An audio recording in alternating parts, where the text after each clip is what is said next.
하나님 말씀 봅니다. 하나님 말씀 로마서입니다. 주보가 안 고쳐졌네. 로마서 12장 2절인데 1절 2절 같이 읽겠습니다. 로마서 12장 1절 2절 같이 읽겠습니다.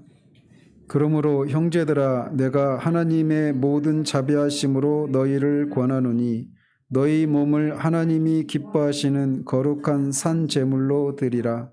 이는 너희가 드릴 영적 예배니라. 너희는 이 세대를 본받지 말고 오직 마음을 새롭게 함으로 변화를 받아 하나님의 선하시고 기뻐하시고 온전하신 뜻이 무엇인지 분별하도록 하라. 아멘. 예, 실상 이제 오늘부터 우리가 그 일상의 삶에 대한 성경적인 신학이라고 하는 이 새로운 시리즈를 시작을 합니다. 저자는 이 데로 밀러라고 하는 사람이 이 책의 저자인데, 그분의 생각을 이렇게 토대로 해서 하겠지만 똑같이 하는 건 아닙니다. 어쨌든 그 책에서 저자는 이렇게 말을 합니다. 서구 사회의 성인은 대부분 깨어있는 시간의 절반을 일을 한다. 일을 하며 보낸다라고 말을 합니다. 근데 서구 사회라고 하면 꼭 유럽과 미국과 캐나다 이런 미주 사회를 가리키는 것만도 아니죠. 그러니까 저자는 이제 미국 사람의 입장에서 서구와 또 동양을 이렇게 좀 나눠서 이렇게 말을 하는데, 제가 보는 입장에서는 이게 꼭 서구 사람들은 다 이렇게 생각하고 또 이 동양의 사람들은 다 다르게 생각하고 이런 건 아닙니다. 그냥 일반화 시켜서 이렇게 말을 할 뿐이지 구체적으로 들어가 보면 이런 생각들이 다 짬뽕이에요. 근데 이제 그 저자가 말한 것을 따라서 얘기를 해보자면, 서구 사회의 성인은 하루에 깨어있는 시간의 절반을 일을 하면서 보낸다라는 거죠. 여러분들도 한번 돌아보십시오. 아침에 몇 시에서 일어나서 직장에 가서 보내고 몇 시에 돌아오는지. 기본적으로 8시간 일하게 되어 있죠. 우리나라 근로기준법에 따르면. 그런데 그 앞에 들어가는 시간, 또 오는 시간, 또 요즘은 뭐 52시간 이게 제대로 지켜지는지 모르겠는데, 어쨌든 실상 깨어있는 시간의 절반 이상을 아마 일을 하는데 보내고 있을 것입니다. 그리고 상당수 개발도상국의 성인들은 더 많은 시간을 일하는 데 사용을 합니다. 그렇죠? 우리도 이제 뭐 선진국의 대열에 들어갔다 이렇게 말을 하죠. 그런데 그래서 우리는 개발도상국의 그런 위치에 있지 않게 되었는데, 개발도상국일수록 못 사는 나라일수록 훨씬 더 많은 시간들을 일을 합니다. 그래서 우리나라를 가지고 보더라도 한 2000년대 전과 후가 일하는 시간이 확실히 이렇게 줄어들었던 건 사실이에요. 근데 문제는 우리가 깨어있는 시간의 절반 이상을 일하는 데 보내고 있으면서도 우리가 중요한 질문들은 거의 하지 않고 일을 한다라는 거예요. 어떤 질문이냐? 도대체 일이란 무엇인가라는 겁니다.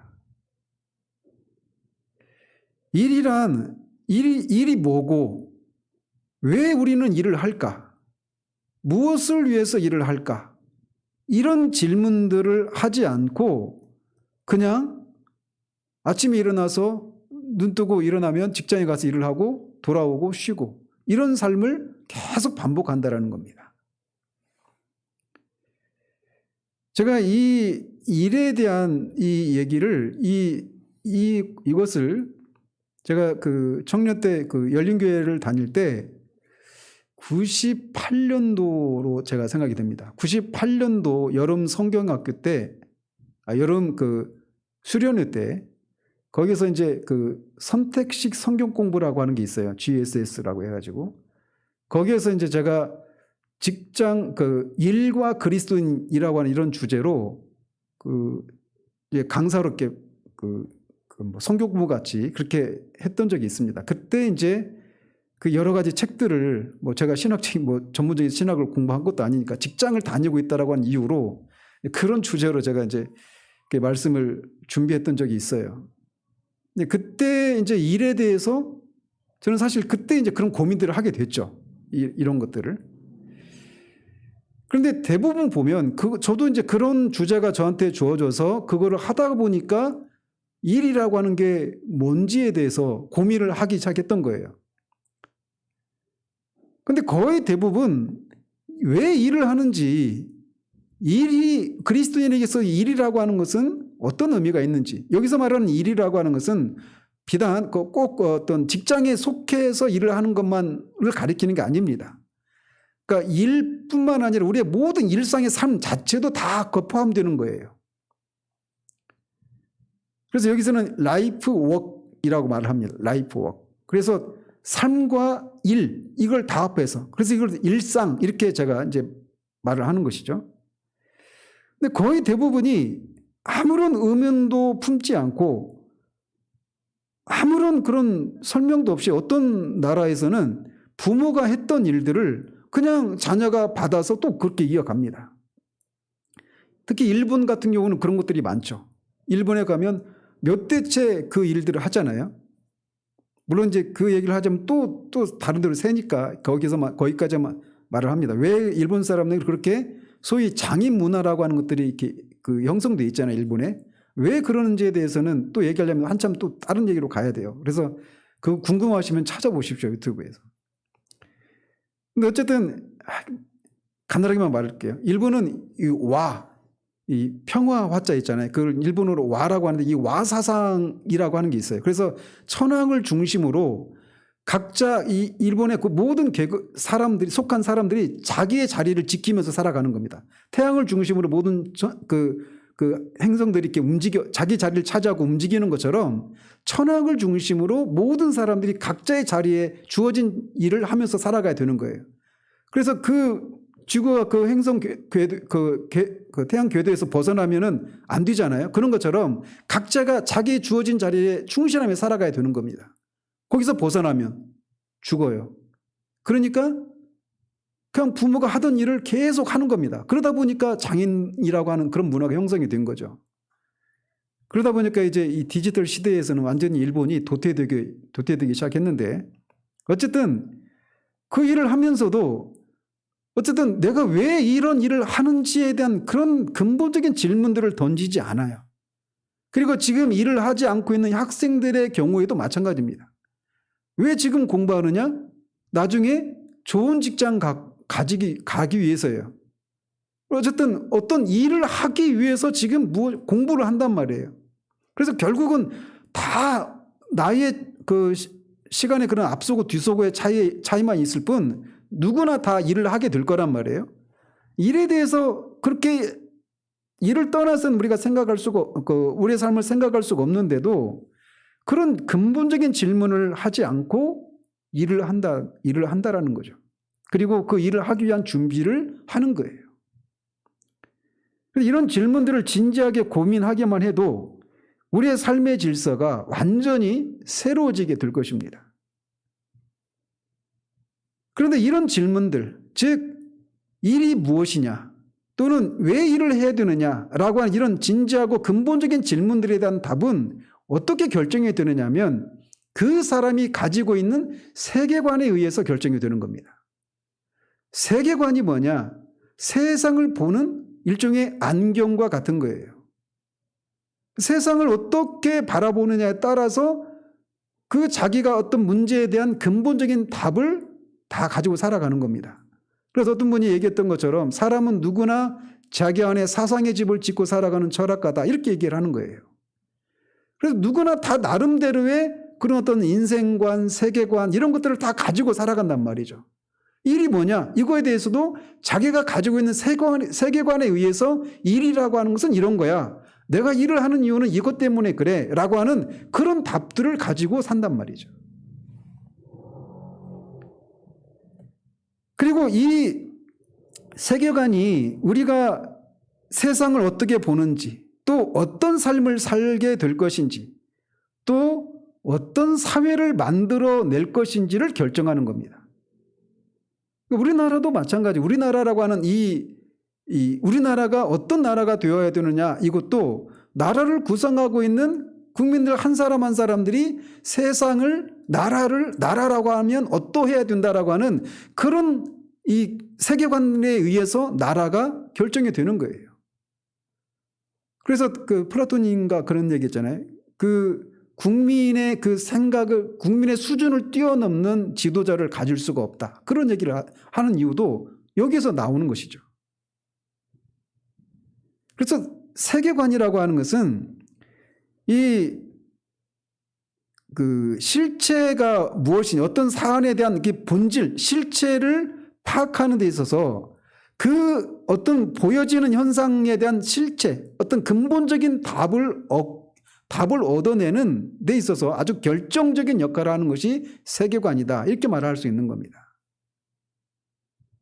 그래서 세계관이 굉장히 많이 존재하는데 그 수많은 세계관 가운데서 오직 성경적인 세계관만이 객관적이다라는 사실입니다. 물론 세상은 이걸 인정하지 않죠. 그런데 하나님을 믿는 이 세상이 기원이 하나님으로부터 빚어졌고 인간의 기원이 하나님으로부터 비롯됐다라고 하는, 그리고 이 세상 역사가 하나님에 의해서 움직여져 간다라고 하는 것을 믿는 우리들의 입장에서 보면 성경적인 세계관만이 이 세상의 이 근본적인 그런 어떤 다양한 질문에 대한 객관적인 답을 제시할 수 있는 유일하게 객관적인 세계관이다, 이렇게 말할 수 있단 말이죠. 그 이후의 모든 세계관은 정도의 차이만 있을 뿐 하나님이 만드신 이 실체를 왜곡되게 바라보게 한단 말이죠. 의사에도 마찬가지죠. 진단을 잘못하면 당연히 처방이 잘못되게 되어 있죠. 이 세상이 일에 대해서 국한시켜서 말씀드리면 일이라고 하는 것이 무엇인지에 대해서 성경적인 세계관으로 바라보지 못해서 그런 다른 세계관으로 일을 바라보게 되면 당연히 그 삶의 결과 또한 망치게 되는 것은 당연한 사실이란 말이죠. 그래서 어쨌든 사람은 나름의 어떤 세계관을 가지고 살아가요. 그런데 그 세계관을 어떤 통로를 통해서 우리가 습득을 하느냐, 문화를 통해서 세계관을 습득한다라는 겁니다. 인간은 사회적인 존재입니다. 그래서 우리가 가지고 있는 이 사고방식도 우리가 몸담고 있는 사회로부터 그렇게 들어오는 거예요. 그 순서를 셰퍼 같은 경우는 이렇게 설명을 하죠. 맨 처음에는 철학자들에 의해서 철학자들의 서재로부터 어떤 사상이 출발을 해요. 그리고 이게 이제 그 사상에 동조한, 그 사상을 이해한 소수의 어떤 미술가들, 이런 사람에 의해서 그 사상이 그림을 통해서 또 확산되고 또 음악을 통해서 그 사상이 확산되고 나중에는 대중매체를 통해서 그 사상이 확산된다. 근데 내냐 다 이게 문화라고 말할 수가 있는 거죠. 철학이나 미술이나 음악이나 대중매체나 이런 모든 것들은 다 문화다, 이렇게 말할 수 있는 거예요.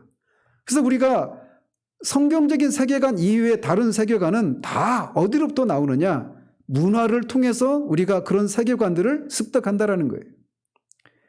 이런 얘기들이 우리가 일상의 삶을 살아가면서 이런 얘기들이 그냥 먼 얘기 같고, 뭐 철학, 문학, 미술, 뭐 대중매체, 이런 문화, 이런 것들이 우리들의 삶과는 무관한 것처럼 생각하지만 결코 그렇지가 않습니다.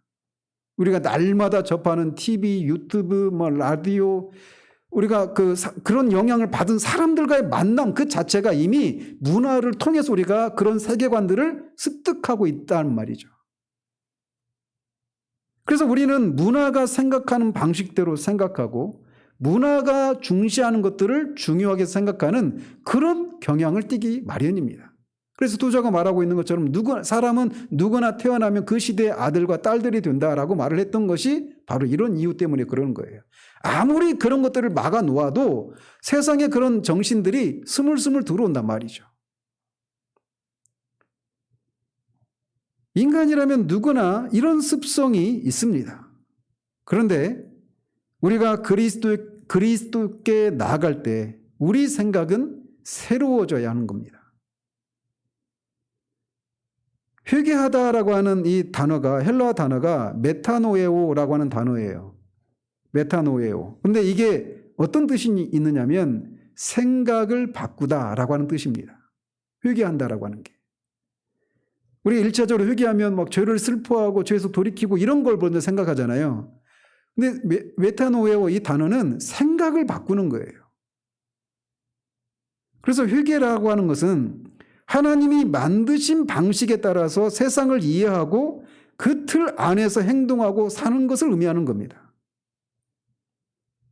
그래서 우리는 그리스도의 생각을 가져야 하는 겁니다.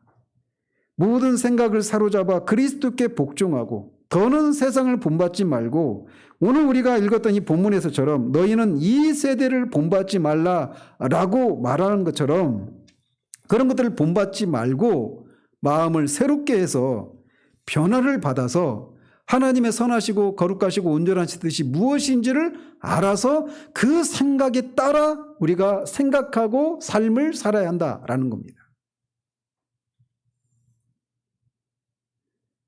그래서 우리가 문화로부터 우리가 접하는 태어나면서부터 접하는 그런 문화가 물려준 그런 생각들이 아니라 그리스도의 생각이 우리 안에서 커져가야 한다라는 겁니다. 우리가 속한 몸담고 있는 이 문화가 우리에게 제공하는 세계관은 우리가 보는 세상에 대해서 바르게 바라보지 못하도록 왜곡시키는 일을 한단 말이죠. 또 하나님에 대해서도 이 세상에 대해서도 우리 자신의 모습에 대해서도 성경이 보는 대로 하나님이 보시는 대로 우리를 바라보지 못하게 만듭니다.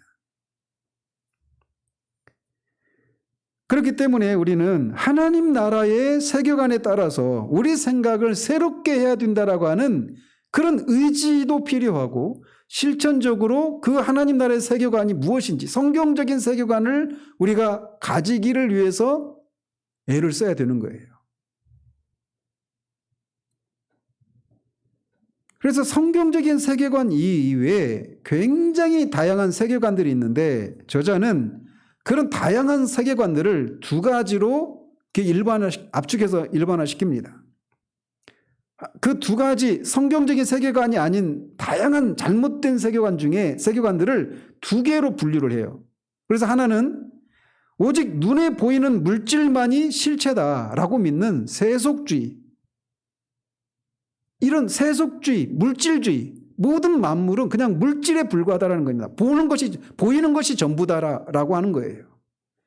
이런 세속주의적인 세계관이 하나가 있고 또 하나는 우주는 궁극적으로 영적이라고 믿는 애니미즘이라고 하는 세계관입니다. 애니메이션이 아니라 이게 정령을 숭배하는 거예요. 우리가 나무에도 어떤 신이 있고 우리가 성황당도 그렇고 다 그런 거잖아요. 모든 만물에 다 영적인 것들이 영적인 존재가 있다라는 겁니다. 이게 이제 소위 이제 범신론 이런 것이 될 수도 있죠. 그래서 세속주의와 애니미즘이라고 하는 이 두 가지 세계관의 영향 아래 있다라는 거예요. 근데 오늘은 이제 세속주의에 대해서만 배우게 될 건데 안타깝게도 오늘날 많은 그리스도인들도 성경적인 세계관이 아닌 애니미즘적인 세계관의 그런 영향 아래에 있다라는 겁니다. 이게 이제 어떤 거냐면 실체를 물질과 영으로 나누는 거예요. 그래서 물질은 악하고 영은 선하다라고 하는 이 헬라의 이원론적인 생각에 사로잡혀 있다는 겁니다. 그래서 처음에도 말씀드렸죠. 하나님을 섬기는 것과 직접적으로 관련이 있다고 생각하는 것들은 영적이고 그렇지 않은 것들은 영적이지 않다라고 하는 성속 이원론적인 이런 생각, 이런 것도 이런 애니미즘의 영향으로 생겨났다라는 거예요.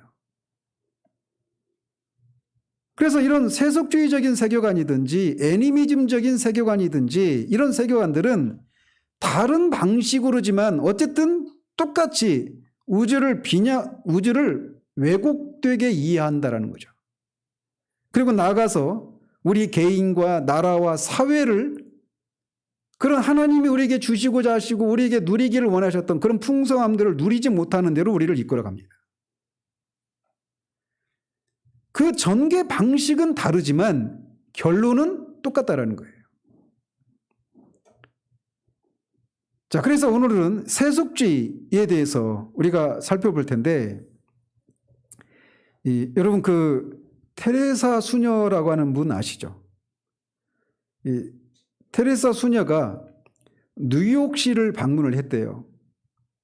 근데 그때 이 테레사 수녀는 어떤 사람이냐면 인도의 캘커타에서 이 가난한 사람들을 섬겼던 그런 사람이잖아요. 테레사는 제가 볼 때 그분이 그리스도이냐? 저는 퀘스천입니다. 근데 이제 그가 했던 말만 제가 가지고 얘기하는 거예요. 제가 이제 이런 걸 주의해야 됩니다. 제가 노파심의 말씀을 드리면 제가 이제 어떤 분들을 얘기할 때 그 인용할 때 그 사람의 전체를 다 제가 인정하기 때문에 인용하는 건 아니라고 하는 것을 염두에 두시기를 바랍니다.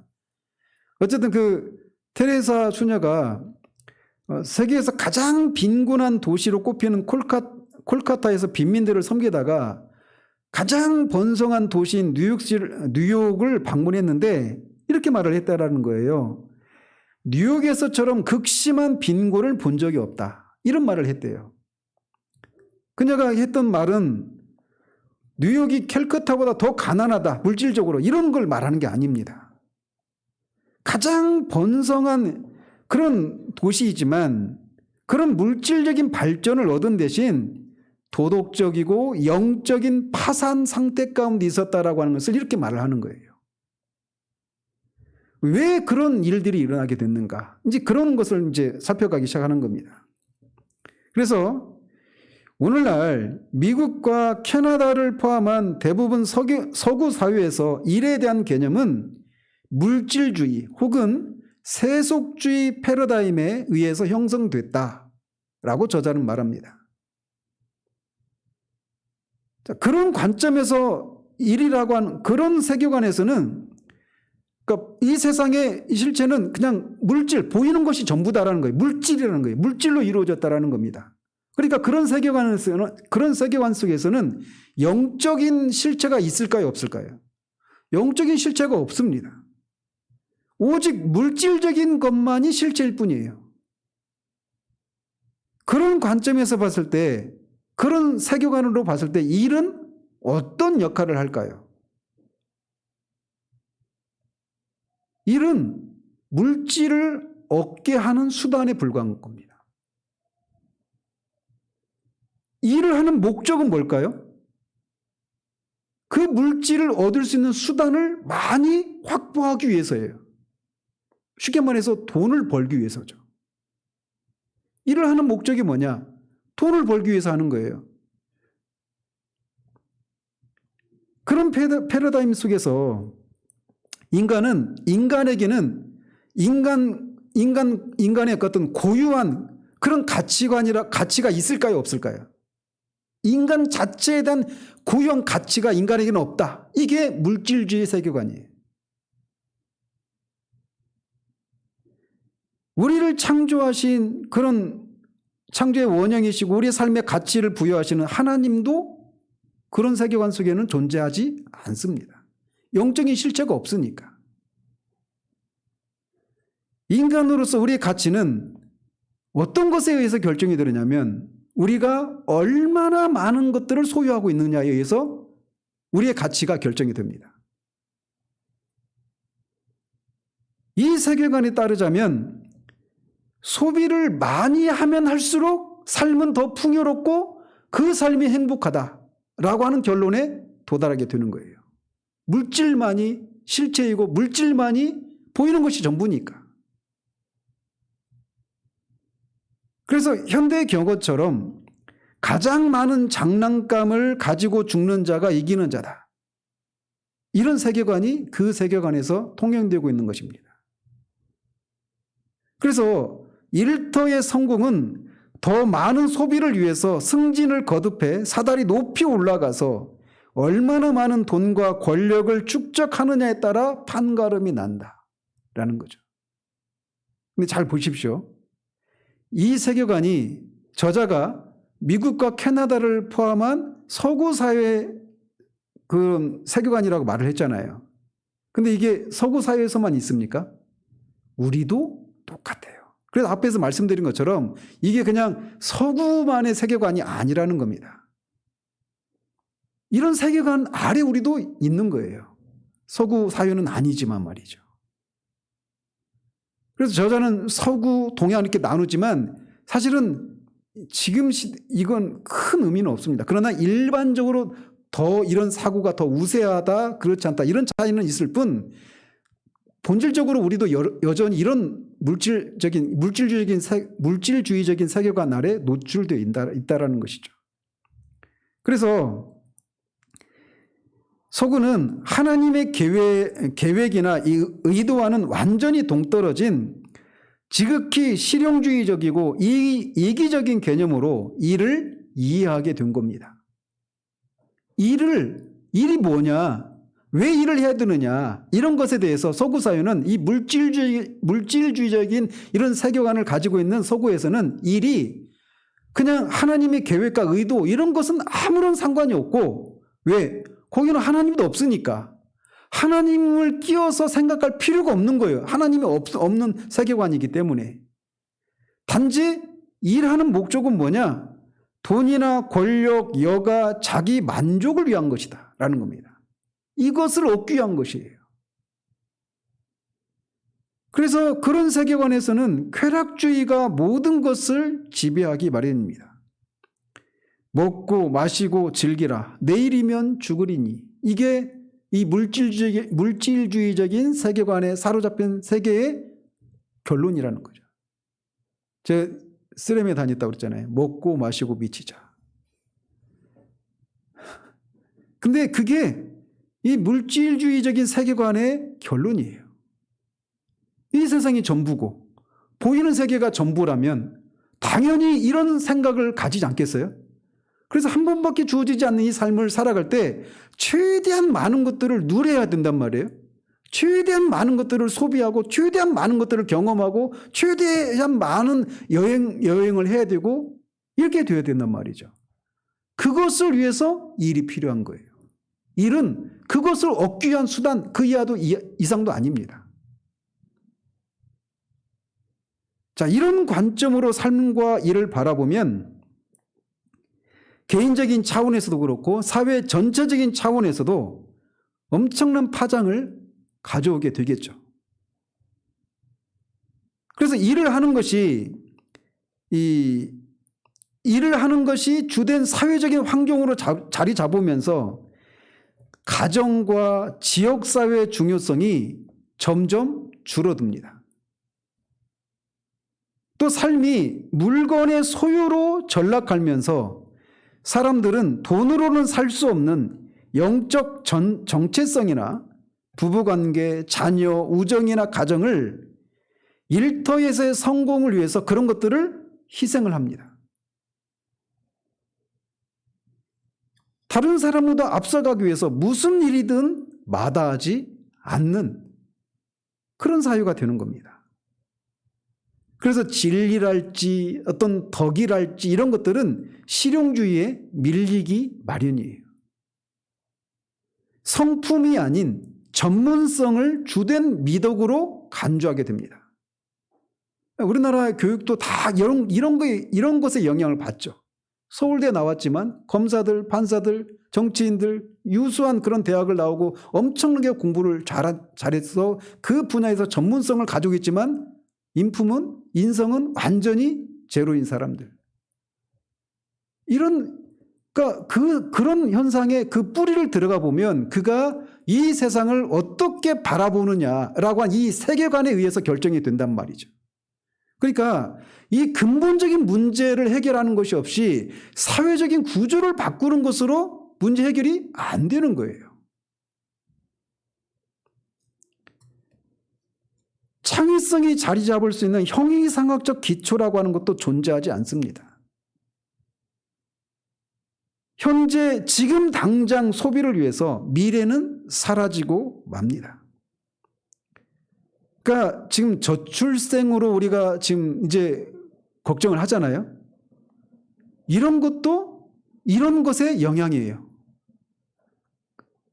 지금 당장 내가 먹고 쓰기도 부족한 판에 자녀를 낳아서 지금도 힘든데 자녀를 낳아서 더 힘든 그런 삶을 물려줄 수 없다라는 거죠. 자기 자신만을 섬기느라고 공동체를 섬길 여유도 없습니다. 모든 것들을 하나님이 잠시 우리에게 맡겨주셨다라고 하는 성경적인 사상인 청지기 사상, 이런 것들이, 이런 청지기로서 우리가 피조물을 잘 다스리고 섬기는 대신 흥청망청 쓰기 위해서 자원을 착취합니다. 환경에 대한 무분별한 그런 개발, 난개발, 이런 것도 다 어디서 나오느냐? 그 뿌리를 들어가 보면 다 이 세계관으로부터 나오는 거예요. 이 세상을 어떻게 바라보느냐에 대한 어떤 세계관을 가지고 있느냐에 의해서 결정이 된단 말이죠. 그래서 결국 사람들은 삶의 진정한 목적을 상실한 채 결코 자신의 영혼이 만족할 수 없는 것을 위해서 피땀 흘려 이렇게 돈을 버느라 자신들의 인생을 거의 허비하며 살아간단 말이죠. 그래서 프란시스 셰퍼의 제자이기도 한 사회 비평가인 오스 기니스라고 하는 분이 있습니다. 이분 책도 굉장히 좋아요. 여러 가지 책들이 있는데 뭐 소명이랄지 고통의 의미, 이런 것들 굉장히 좋은 책들입니다. 근데 그분이 이렇게 말을 해요. 서구 사회가 성경적 세계관에서 멀어지는 이런 현상을 소명 경제에서 상업 경제로의 이동이다, 이렇게 표현을 했다고 합니다. 소명 경제에서 상업 경제로의 이동. 이 말이 뭘 함축하고 있는지 다가오십니까? 소명이라고 하는 것은 보케이션이에요, 영어로. 그러니까 하나님이 우리를 불러내셔서 우리에게 맡겨주신 사명과 같은 것이 소명이고, 그래서 우리가 일하는 거, 우리의 일, 자녀를 돌보는 것이든 우리에게 맡겨진 그 일들을 하나님이 나를 부르셔서 하나님이 나에게 맡겨주신 것이다. 이 직업을, 일을 소명으로 봤단 말이에요. 근데 이제 그렇게 보지 않고 단순히 그냥 상업 경제로만 보는 겁니다. 서구 사회가 그렇게 변해됐다라는 거예요. 그래서 물질주의적인 세계관에 의해서 경제를 바라보는 시각에 이런 변화가 일어났다, 이렇게 진단을 하는 거죠. 근데 원래부터 그랬느냐? 서구 사회가 아니었다라는 거예요. 중세시대 이래로 교육을 하는 목적은 부를 증진하고 소비수단을 얼마나 많이 확보할 수 있는 그런 지식을 전달하는 것이 교육의 목적이 아니었어요. 오늘날은 그렇게 되어 있잖아요, 이미. 대학도 모든 교육이 다 그렇죠. 교육의 목적은 이런 것도 있지만 훨씬 더 포괄적인 목표를 가지고 있었다는 거죠. 그래서 합리적이고 포괄적으로 삶에 대해서 고찰할 수 있는 그런 능력이나 신앙적인 면에서의 교육 목적은 우리의 속사람을 풍요하고 강건하게 해주고 겉모습뿐만 아니라 지혜도 함께 자라게 하는데 교육의 목적이 있었다라는 거예요. 오늘날은 그냥 인성교육을 해야 된다, 전인교육을 해야 된다, 이런 정도로 말을 하고 있죠, 세상에서는. 근데 중세에서의 교육의 목적, 그러니까 중세에서 대학을 포함한 그런 대학을 통해서 교육이 이루어졌을 때 교육의 목적이 이런 그 인성교육, 전인교육, 이런 차원을 훨씬 뛰어넘는 것이었단 말이에요. 왜냐하면 유럽의 그 초기 대학들은 명백히 기독교적인 관점에서 지식을 습득하고 연구를 수행하도록 설립된 학교들이었기 때문에 그래요. 지나가면서 하나 그 얘기를 해주자면, 어떤 사람이 지금 이탈리아에 있는 여행 가이드로 일을 하는 유튜버인데, 그 사람이 형은 서울대 나왔나? 서울대 나왔다고 한 것 같아요. 그 사람 형은 서울대 나왔는데 자신도 서울대에 나왔대. 근데 신라의 서울대를 나왔대요. 그래서 경상도에 있는 무슨 동국대인가? 아니, 동국대가 아니라 그 동국대는 서울에 있고 그 서라벌인지 어딘지 아무튼 아니 서라벌 아니고 아무튼 그 경상도에 있는 어떤 대학을 나왔대요. 그래서 우스갯소리로 자신은 이제 신라의 서울대 나왔다 이렇게 말을 하고 다니는데 자신이 형은 서울대 나오고 자신은 지방에 있는 그 대학을 나온 거예요. 근데 형이 어느 날 막 이제 우리는 벌써 학벌 사회니까 그 사람이 어떤 삶을 살지가 학벌에 의해서 결정이 되어버리는 그런 사회잖아요, 우리가. 형이 그런 얘기를 한다라는 거예요. 네가 만나는 사람들을 나는 만날 일이 없다. 이거 얼마나 큰 상처겠습니까, 그 사람에게. 그리고 이런 사회를 자기가 어떻게 할 수가 없다라는 거죠. 어쨌든 그렇게 해가지고 그분이 이제 이탈리아를 갔어요. 그래서 거기서 여행 가이드도 하고 이탈리아 여자를 만나서 결혼도 하고 그랬어요. 근데 이탈리아에는 그런 시각이 없다라는 거죠. 학벌에 의해서 그 사람의 가치를 매기고 이런 게. 그래서 처남한테 이제 물었어요. 처남이 다니고 있는 대학이 이제 무슨 대학인데 그 대학의 그 동문 유명한 사람이 누구냐. 그래 물었더니 갈릴레오. 몇백 년 된 그런 대학을 다니는 거예요. 근데 거기에는 어떤 학벌에 의해서 그 사람의 존재 가치를 매기는 그런 게 없다라는 거죠. 교육이 원래 그 학교가 세워진 목적도 오늘날과 같은 그런 것을 위해서 세워진 게 아니란 말이에요. 그리고 미국도 유럽에서뿐만 아니라 미국도 초기에는 학교에서 읽기, 쓰기, 뭐 덧셈, 뺄셈 이런 것을 가르치는 것과 더불어서 하나님 나라의 선한 시민을 양성하기 위한 기관으로 학교들이 세워졌어요. 하버드나 예일이나 프린스턴이나 이런 대학들이 다 그렇게 세워진 겁니다. 원래 그 청교도들이 위해서 세워진 대학들이에요. 그게. 지금은 이런 거하고 거리가 멀죠. 원래 세워진 그 목적하고. 그래서 그 당시 학과 과정이 커리큘럼이 성경적인 정보와 명명백백한 도덕적인 지침들을 중심으로 그렇게 학과 커리큘럼이 구성이 되어 있었어요. 그래서 이런 학풍이 고등교육 기관들로까지 이어져서 유럽에서처럼 교회가 대학 설립의 주체가 되었습니다. 교회가 그렇게 세운 거예요. 그래서 대학은 청년들이 다양한 분야로 진출하도록 양성하는 역할과 새로운 성직자를 훈련하는 그런 역할을 같이 감당을 했던 겁니다.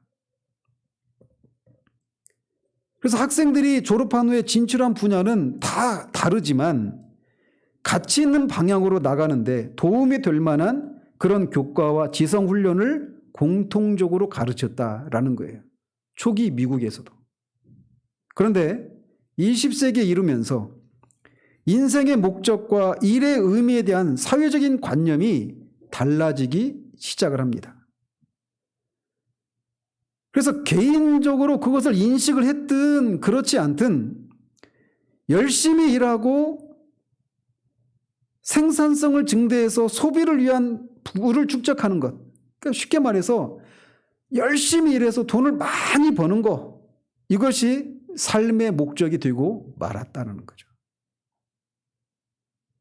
그래서 일터가 그 사람이 어디에서 일을 하느냐가 그 사람의 가치를 결정하는데 매우 중요한 기준이 되었다. 20세기 들어와서 그렇게 되었다라는 겁니다. 그러니까 여러분들이 이제 여기서는 그걸 다루지 않지만 칼빈이나 이런 종교 개혁자들에 의해서 아까 말씀드린 것처럼 소명에 대한 개념이 생겨나거든요. 이제 후반에 이런 것도 다룰 겁니다. 그러니까 우리에게 하나님이 각자 주신 달란트도 다 다르고 우리에게 주신 그런 재능이 다르니까 또 관심사도 당연히 다르고 그래서 각자의 자리에서 창조자 하나님을 섬기고 하나님의 어떠하심을 드러내며 살면 그것으로 되는 거란 말이에요. 그런데 이제 그런 가치관들이 무너지면서 그 사람이 얼마나 많은 돈을 벌 수 있는 그런 직장에 있느냐 없느냐에 의해서 그 사람의 존재 가치가 매겨지는 판결은 나는 그런 시대가 되고 말았다라는 겁니다. 그래서 돈을 많이 버는 사람은 그렇지 못한 사람보다 더 가치 있는 사람으로 인식이 되기 시작합니다. 그래서 결국 한 교육의 목적이 교육의 그 커리큘럼들이 바뀌기 시작하는 거죠. 그래서 한 인간으로서 성장하기 위해서가 아니라 졸업 후에 더 좋은 일자리를 얻기 위한 교육을 하기에 이릅니다. 그리고 이런 것들은 지금도 여전히 진행되고 있죠. 인문학이나 철학 이런 것들은 다 지금 그 학과목이 없어지잖아요. 요즘 AI가 다시 드러나면서 다시 복구되고 있다고는 하는데 어쨌든 우리나라에서도 문송합니다. 이런 얘기를 하잖아요. 그래서 이런 얘기가 그냥 서구에서 벌어지고 있는 일이 아니라 우리에게도 그대로 고스란히 나타나고 있는 모습이라는 거죠. 그래서 삶의 목적이 이렇게 바뀌니까 돈을 많이 벌어서 많은 것들을 소비할 수 있는 거, 그 삶, 그게 진짜 행복한 것이다. 그게 성공한 것이다. 이렇게 바뀌고 나니까 얼마나 많은 돈을 버느냐가 우리의 가치의 기반이 되고 말았어요. 그러다 보니까 우리 삶에 있어서, 우리 존재에 있어서 매우 중요한 기반들에 있어서 파산 상태가 초래되고 만 겁니다. 그래서 이런 패러다임, 이런 물질주의적인 패러다임 속에서는 일 자체가 신이 되고 우상이 되고 맙니다. 일이 창조주와 하나님 나라에서 이렇게 분리되면 일을 하는 것이 직장이라고 하는 것, 직업이라고 하는 것이 하나님과 하나님 나라와 관계가 없는 이런 곳으로 이렇게 분리가 되고 말면 근면 성실히 일하려고 하는 인간의 선한 본성이 어그러지고 맙니다. 일이 깨어진 삶, 무의미한 삶이 주는 압박으로부터 도피처가 일이 그냥 그렇게 우리 삶에 있어서 중요한 것들을 잃어버린 것에 대한 도피처가 되는 거예요, 일이. 그래서 일 중독에 빠지게 되는 겁니다. 그래서 일을 어떻게 바라보느냐에 대한 이 잘못된 세계관에 의해서 우리 인생에 있어서, 우리 삶에 있어서 정말 중요한 것들이 다 파산되고 마니까 이것에 대한 보상 차원으로 일에 오히려 더 중독이 되어서 일에 매달리게 되는 이런 교회 현상들이 발생하게 된 거란 말이죠. 이런 일 중독 사회의 가장 큰 비극은 일이 하나님에게서 분리되기 때문에 결국 일마저도 무의미해진다라는 것입니다. 그러니까 완전히 악순환이죠. 그 일에 대한 성경적인 세계관을 버리고 이 물질주의적인 세계관을 가지고 일을 바라보다 보니까 일이라고 하는 것은 내가 얼마나 많은 소비를 할 수 있는 그런 것을 가져다 주느냐에 따라서 일을 그렇게 보니까 거기에 매달리게 되죠. 더 많이 일을 해서 더 많은 것들을 얻어야 되니까. 근데 그러다 보니까 더 중요한 것들은 등한시하게 되고 거기서 그런 것에서 인간이 비로소 어떤 만족과 그런 행복감과 내가 살아있음을 확인할 수 있는데 그런 것들이 깨져버리니까 이런 것들을 보상하기 위해서 일에 또 매진되고 근데 또 일에 또 중독되다 보니까 또다시 결국은 그런 영혼의 파산 상태까지 이르게 된다는 거죠.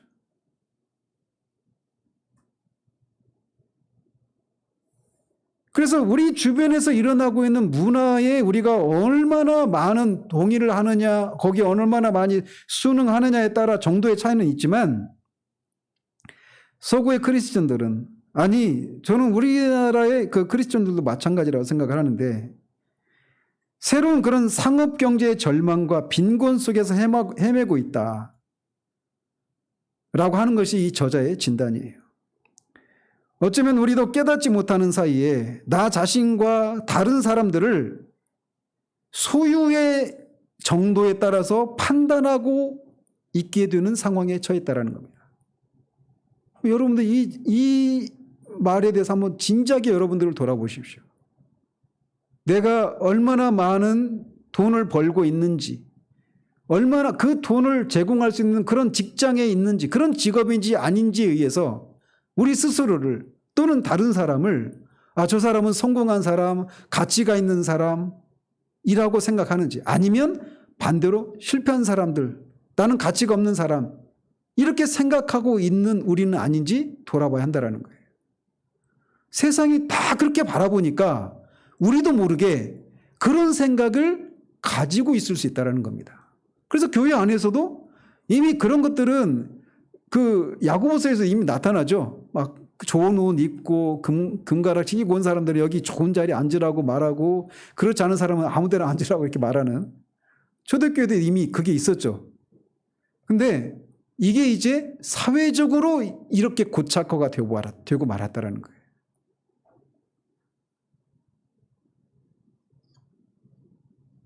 그럴듯한 직업이나 화려한 그런 라이프 스타일, 때가 되면 어디 여행 가고, 때가 되면 그 좋은 그런 맛집 찾아다니고, 그런 어떤 그런 화려한 생활들 있잖아요.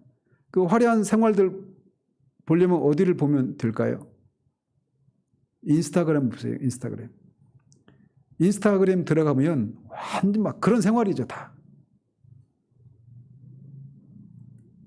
그럴듯한 직업이나 화려한 라이프 스타일, 가족에게 가져다주는 두둑한 월급 봉투로, 지금은 월급 봉투 이런 개념도 없지만, 어쨌든 그런 것으로 다른 사람들의 기대에 부응하려고 우리 자신을 몰아치고 있다는 겁니다. 그래서 잘 들어보세요.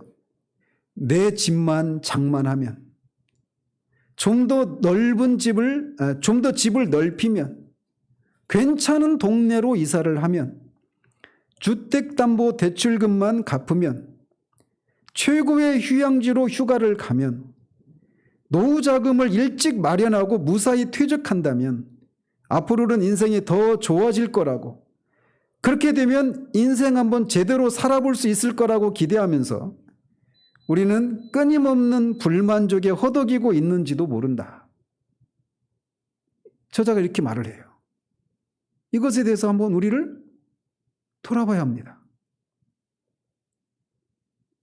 다시 말해서 성경의 세계관과 사회의 세계관 사이에 존재하는 이 해결할 수 없는 이 문화적인 충돌을 외면한 채 잘못된 가설 위에, 즉 물질주의적인 이런 세계관 위에 우리의 목표와 우선순위 계획을 수립하고 있다라는 거죠. 그래서 우리는 세상도 그렇고 교회 안에서도 이런 불협화음을 경험하고 있습니다. 성경적인 세계관과 이 세상이 우리에게 뿌려놓은 그런 세계관 사이의 불협화음. 그래서 우리가 진리라고 믿는 것과 우리가 실제로 살아가는 방식 사이에 존재하는 커다란 간격에 우리가 경악하고 있을지도 모른다라는 겁니다. 주님은 마태복음 6장 25절에서 이렇게 말씀하십니다. 그러므로 내가 너희에게 이르노니 목숨을 위하여 무엇을 먹을까, 몸을 위하여 무엇을 입을까 염려하지 말라. 목숨이 음식보다 중하지 아니하며 몸이 의복보다 중하지 아니하냐. 우리가 정말 주님을 따르는 사람이라면 주님이 말씀하신 이것을 따라서 살려고 노력을 하죠. 그래서 우리는 우리 자리가 어딘지를 잘 알고 그 자리에 계속해서 머물고 싶어 합니다. 그렇지만 정작 우리는 어느 순간 우리가 세상에 있을 뿐만 아니라 세상에 속한 자처럼 되고 말았다라고 하는 그런 현실을 직면할 때도 있다는 거예요. 물질적인 필요에 대해서 예수님은 이는 다 이방인들이 구하는 것이라 그렇게 말씀하셨습니다. 그런데 실제로 우리 자신의 모습을 보면 이방인과 크게 다르지 않는 듯한 우리들의 모습을 본다라는 거예요. 이게 저 자신을 향해서도 너는 자유롭냐라고 할 때 끊임없는 제 안에 벌어지고 있는 싸움입니다.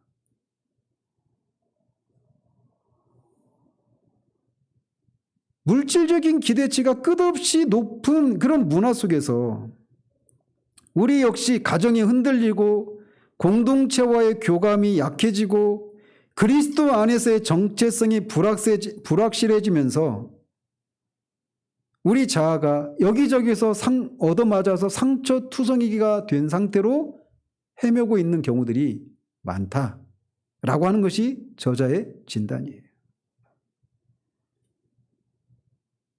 우리가 바라는 삶의 모습과 현 상태를 유지하기 위해서 기계적으로 반복하는 무의미한 일들 사이에 이런 괴리에 우리가 때로는 좌절하기도 합니다. 그리고 우리 주위에 수많은 사람도 고통받고 괴로워하는 모습을 목격하면서 우리에게 그리고 이 세상에도 지금 세상이 옳다고 인정하고 있는 그런 물질주의적인 그런 세계관이 아닌 다른 참다운 세계관이 있다라고 하는 것을 우리도 알고 세상에도 우리가 그것을 말해줄 수 있는 그것이 필요하다라는 거죠. 교회가 존재하는 이유가 그것 아니겠어요? 굳이 크리스천이 아니더라도 많은 사람이 이런 불협화음을 느끼며 살아갑니다. 그러니까 저도 10년을 직장생활을 했잖아요. 그래서 신학을 이제 하려고 직장을 그만둘 때 그 직장을 다니는 사람들이 저를 막 부러워하는 사람도 있어요. 왜냐? 그들이 볼 때 자신들은 지금 막 진짜 죽지 못해 일을 하고 있는 거예요. 일을 하는 그런 목적, 그 일을 통해서 그 일 자체가 목적이 되어버린 거예요. 일이라고 하는 것을 통해서 더 상위의 어떤 개념을 위해서 일이 필요한 거거든요. 성교적인 개념이라고 하는 것은. 근데 그 일 자체가 목적이 되어버리니까, 그리고 그 일이 목적인데 그 일에서 이제는 신자유주의 경제, IMF 이후로 신자유주의 경제가 우리나라에 들어오면서 해고가 자유롭게 되어버렸잖아요. 그래서 언제 그 일에서 잘려나올지도 모르는 거예요. 그런 불안함들을 모든 직장인들이 갖고 있는 겁니다. 일이 전부인데 그거를 언제 뺏길지도 모른다라고 하는 그 불안함들을 가지고 살아가는 거예요. 근데 그런 속에서 그런 것과 상관없이 나는 그 직장을 그만두고 다른 이제 길을 가겠다고 하니까 그들이 부럽게 느껴졌단 모양이에요. 세상이 그럴 뿐만 아니라 교회 안에 크리스천이라고 말하는 사람들도 일에 대해서 세상 사람과 크게 다르지 않은 그런 생각들을 가지고 사는 경우들이 많다라는 겁니다. 여러분들 막 지금 빨리 어떤 답을 얻고 싶죠. 근데 하나씩 밟아가는 과정이 필요해요. 다 이제 할 겁니다, 뒤에서. 그래서 우리는 이 교회 안에서뿐만 아니라 우리가 살고 있는 사회 속에서 학교나 직장에서 만나는 많은 사람이 돈을 많이 벌고 그래서 내가 살고 싶은 그 삶을 살아내는 것이 진정한 그런 삶의 성공이고 그게 진정한 행복이라고 말하지 않는 그런 사람도 종종 만나는 거예요. 성공을 거뒀지만 그래서 많은 남들이 부러워할 만한 그런 부를 축적하고 자기가 원하는 그런 물질을 얼마든지 돈으로 사서 누릴 수 있는 처지가 되었음에도 불구하고 그것 대신에 잃어버린 인간을 더 인간되게 만드는 그 근본적인 가치관들을 잃어버린 데서 오는 그 영혼의 허무함과 공허함들, 이것을 채우지 못해서 고통을 받는 사람들을 우리는 종종 만난단 말이죠. 그런 사람들 역시 더 심오한 가치관을 따라서 목적의식이 분명한 삶을 살아내고 싶어 합니다. 그래서 어떤 사람들은 이런 물질주의적인 문화에 반발을 해서 보다 소박한 삶을 살겠다고 결심하는 사람들이 반동으로 생겨납니다. 한때 그런 운동도 있었죠. 슬로우 but better. 그걸 줄여서 뭘 했는데 느리지만 더 나은 삶을 추구하는 사람들이에요. 속에서 물질 만능주의 사회 속에서 이 물질 만능주의가 가져다주는 그런 영혼의 폐해들, 이런 것들을 보면서 그것에 대한 어떤 답을 찾아가기 위해서 성경적인 세계관으로까지는 가지 못한 채 나름의 어떤 해결책들을 찾기 위한 그런 시도들을 많이 한단 말이죠. 이런 사람들은 분명히 물질 만능주의적인 그런 세계관이 자신에게 진정한 만족을 가져다 주지 못한다라고 하는 것을 알기 때문에 그것에 대한 반동으로 어떤 활동들을 해나가고 있는 사람들이라고 할 수 있어요. 그런 면에서 그 사람들은 진지한 사람들이죠. 그냥 이게 살다 가는 거지. 이게 아니에요. 그렇게 안 되는 겁니다. 그런 사람들은 하나님 나라가 자신의 바람을 실현시켜주고 인간 삶의 모든 면을 관통하는 그런 깨어짐을 해결할 수 있다는 사실은 알지 못한 채 그저 결핍감만 철저히 느끼면서 그 결핍을 채우기 위해서 무엇인가를 하고 있는 거예요.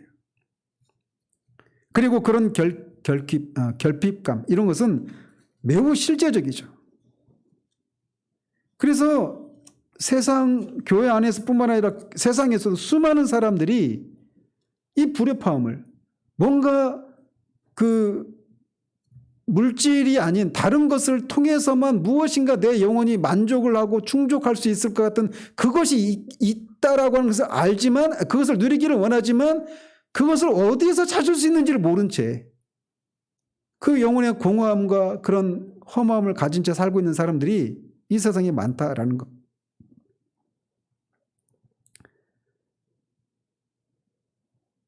하나님은 세상이 지금 이 서구 사회에서 만연한 이런 물질주의적인 세계관, 이런 것에서 나온 그런 삶을 위해서 우리를 지으신 것이 아닙니다. 우리가 경험하는 삶, 우리가 자신에 대해서 아는 것은 세속적인 물질주의 패러다임에 전혀 들어맞지 않습니다. 그래서 이런 물질 만능주의, 물질주의 문화 한복판에 서 있는 그리스도인으로서 우리는 우리를 어떻게, 왜 만드셨는지 아시는 우주의 창조주가 보내시는 우리가 알고 있는, 우리를 둘러싸고 있는 이 문화와 반대되는 그런 초청을 간절히 갈망하고 있는 겁니다. 이사야서 55장 1절 3절에서 이렇게 말을 합니다. 오라 너희 모든 목마른 자들아 물로 나오라. 돈 없는 자도 오라. 너희는 사먹되 돈 없이 값없이 와서 포도주와 젖을 사라. 너희가 어찌하여 양식이 아닌 것을 위하여 은을 달아주며 배부르게 하지 못할 것을 위하여 수고하느냐. 내게 듣고 들을지어다. 그리하면 너희가 좋은 것을 먹을 것이며 너희 자신들이 기름진 것으로 즐거움을 얻으리라. 너희는 귀를 기울이고 내게로 나와 들으라. 그리하면 너희의 영혼이 살리라. 물질주의적인 세계관에 의해서 피폐한 영혼들을 향해 주님이 이런 초청을 하고 있는 거예요. 여기서 말씀하고 있는 것처럼 이게 주전 700년 정도에 기록한 성경이니까 지금 한 2700년 전에 했던 말씀이잖아요. 지금 이 시대에서 물질주의 세계관에 의해서 고통을 받고 있는 사람들에게 너무나도 적실한 말씀 아니에요? 양식이 아닌 것을 위해서 은을 다뤄주고 배부르지 못할 것을 위해서 수고하는, 얼마나 많은 물질을 소유하는 데 의해서 참된 만족과 행복을 가져다 줄 것이라 생각하면서 일에 중독되어 있는 사람들, 그리고 그런 일들을 가지기 위해서 자신의 모든 현재 삶을 누리지 못한 채 자신의 미래를 위해서 현재를 담보한 채 온통 공부에만 매진되고 있는 미래의 직장인들, 학생을 가리키는 거죠. 그들에게 우리가 성경에서 말하는 일이라고 하는 것이 무엇인가를 알려줄 수 있어야 돼요. 그러려면 하나님을 알아야 되겠죠. 그리고 우리 인간이 어떤 존재인가를 알아야 돼요. 그래야 이 사람들이 가지고 있는 그 문제의 근본적인 문제에 대한 답을 제시해 줄 수 있는 겁니다. 지금 우리는 그 작업을 해나가고 있는 거예요. 그 와중에 우리가 몸담고 있는 이 세상이, 우리를 둘러싸고 있는 이 문화가 우리에게 제공하고 있는 잘못된 세계관이 하나가 있는데, 그 중에 하나가 물질주의적인 세계관이라는 겁니다. 이것에 대해서 우리 자신을 한번 돌아보십시다. 우리도 얼마나 우리 사회가, 이 문화가 우리에게 제공하고 있는 이 세계관에 우리가 얼마나 이렇게 오염되어 있거나 노출되어 있는지 말이죠. 그리고 날마다 우리가 이 싸움입니다. 사실. 안 그래요? 그 속에서 우리에게 주어진 일상이 얼마나 가치가 있는지, 그리고 그 속에서 우리는 그 일을 하면서, 똑같은 일을 하면서도 그 일을 하는 내가 어떤 생각을 가지고 그 일을 바라보고 어떤 마음으로 그 일을 하고 있느냐에 따라서, 똑같은 일을 하면서도 거기에서 죽지 못해 일을 하느냐, 아니면 그 속에서 정말 일을 하면서 내 자신을 발견하고 내가 살아있음을 확인하고 그 속에서 참된 만족을 누리고 참된 그런 행복을 누리는 그런 삶을 살아가느냐는 그 일을 바라보는 시각이 어떠냐에 의해서 결정되는 거예요. 그렇기 때문에 우리는 질문을 던져야 되는 겁니다. 나는 왜 일을 하지? 내일 당장 직장으로 가실 건데 이 질문을 하십시오. 구하면 찾습니다. 두드리면 열립니다. 그렇기 때문에 이 말씀을 통해서 우리가 날마다 살아내고 있는 그 일이 이제 전혀 새로운 가치관으로 바라가기 시작할 거예요. 그리고 우리가 만나는 사람도 이제 다른 시각으로 보는 일들이 일어나게 될 겁니다. 첫 번째 작업을 했습니다. 물질주의적인 세계관. 이게 지금 이 성경적인 세계관 이외에 다른 큰 한 축을 차지하고 있다라고 하는 거. 이거를 볼 수 있는 우리의 눈들이 있기를 바랍니다. 기도하겠습니다.